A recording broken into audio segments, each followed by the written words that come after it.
Here is a question. Read it carefully and think about the answer.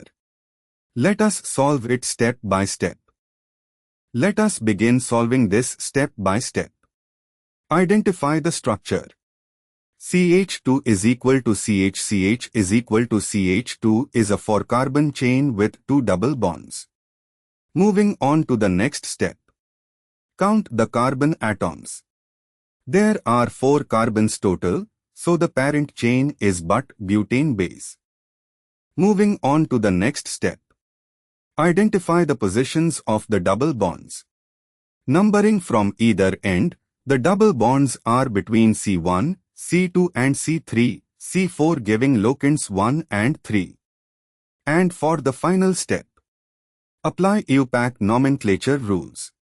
For a hydrocarbon with 2 double bonds, the suffix is diene. The parent name drops the ane ending and adds diene with locants buta 1, 3 diene.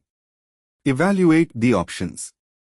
A. Butane incorrect. This is the saturated alkane with no double bonds. B. Buta 1, 3 diene correct IUPAC name 4-carbon chain with double bonds at positions 1 and 3. C. Butane 1, 3 diene incorrect. IUPAC rules require dropping the terminal E of the alkane name before adding diene, giving buta, not butane. D. None of these incorrect since option B is valid. Therefore, the correct answer is B. Therefore, the correct answer is option B.